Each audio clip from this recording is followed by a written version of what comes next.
Hello, everyone, and welcome to another One Stop Geek Shop podcast. Live action figure unboxing. I am Billy at _Swan_man, repping for the One Stop Geek Shop podcast. You can find us on Twitter at One Stop Geek Shop Pod. Be sure to download the podcast on iTunes, stream on Spotify, Pandora, anywhere you would like. We are there. And today, I'm going to unbox Ringside Collectibles exclusive Walter. Don't know. Walter, Ringside Collectibles exclusive and first time in the line getting representation right here in elite form. The back reads as follows: the Austrian Anomaly. For 685 days, Pete Dunne dominated as United Kingdom champion with the longest title reign in modern WWE history. He took on undefeated every challenger until there was no one left. Until Walter appeared. At 6'4", nearly 300 pounds, the opposing Austrian with destructive knife-edge chops is nothing less than a massive force of nature. Not one to ever back down from a challenge, the bruiserweight demanded, "Give me Walter." At NXT TakeOver New York, he got his wish. The two best European superstars clashed in the ring and held nothing back in a match for the ages. In the end, the triumphant sound of Dvorak's Symphony No. 9 echoed throughout New York City when the ring general stood tall as the new United Kingdom champion. And he's here now, live and in plastic, for me to enjoy. Now, the first thing that I noticed, aside from this wonderful packaging, and that Ringside is keeping to their exclusives having, how we say, not quite displays, but definitely displays. Displays in the back carding. It happened with the Edgeheads 3-packs. It happened with the Firefly Funhouse, which you can watch my review in the channel. But slice the tape. This is following that trend, or at least that's what I've seen, so I'll be very careful that there it is to find in the back. I believe Walter has an entrance card, so he can just enter. So there you go. Why worry about an NXT arena? Why worry about a performance center when you have it right here? I guess that's pretty cool, though. I mean, if more figures, look, there's a lot of accessories that I feel Mattel shouldn't have packed in their elites to save them time and money.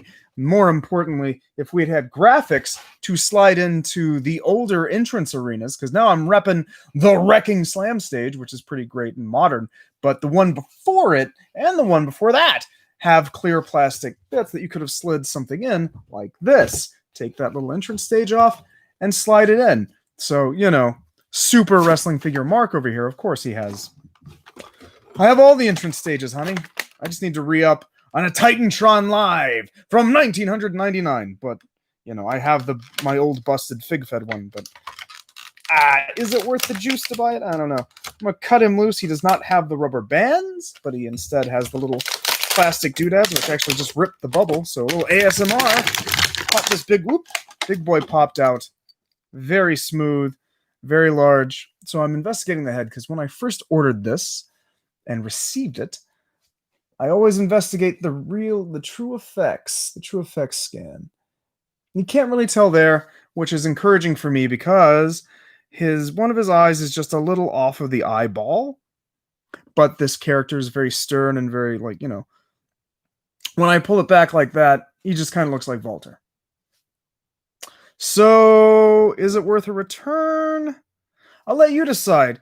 Only upon close inspection does it really look like askew. I had a Fiend that had a similar but more pronounced problem where his eyeball was on the mask and it was outside of his head, so that really separates the cart from the horse. But this still looks like it's in the head. I know my little bit of the bubbly Jericho also has kind of a funky eye, but he's also been drinking at that point and slightly concussed, so I feel like it adds to the, you know, the look, and it definitely, like, gives the intent that he's a little wall-eyed from getting a beating. Let's check out his articulation. Looks good. Yes, good. Good barbell. Ring General Deco with the 4 stars. 5 stars, my bad. I suck. Got the long socks, tall boots. good torso. I believe, the bottom part is unique to Walter, but this top part is, I think it's Samoa Joe, but, the more use you can get out of a mold, the better. It still makes him unique. He has 2 hands for chopping, and considering his larger frame, I would argue that these will look a little more naturalistic on him than, say, Drake Maverick.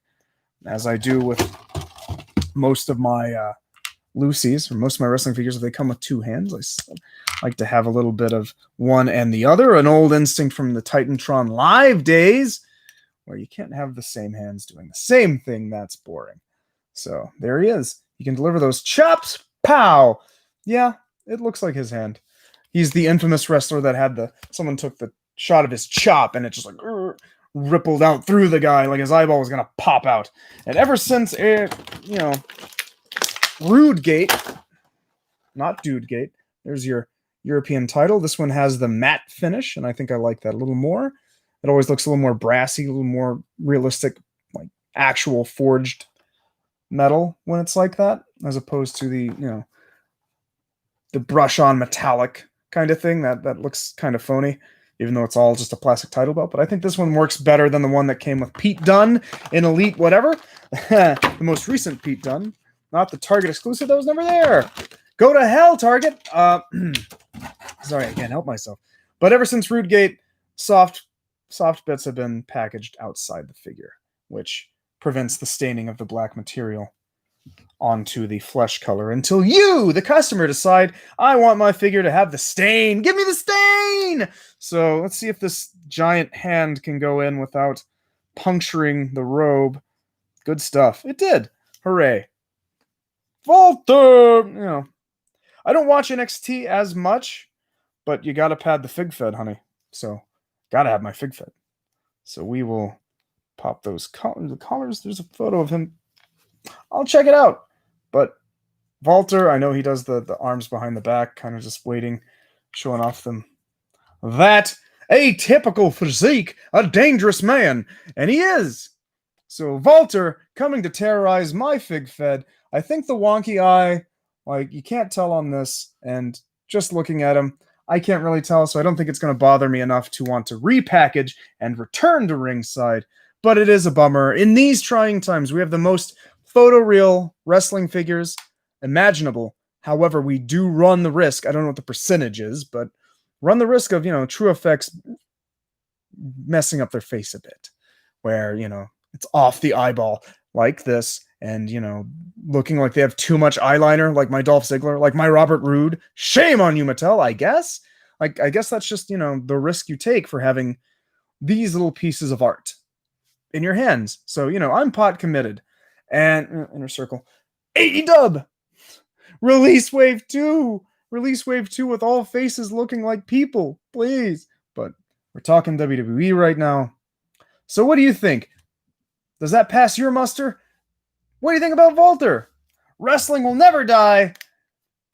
And my collection is founded on that. So, for the One Stop Geek Shop podcast, I am Billy at _Swan_man on Twitter.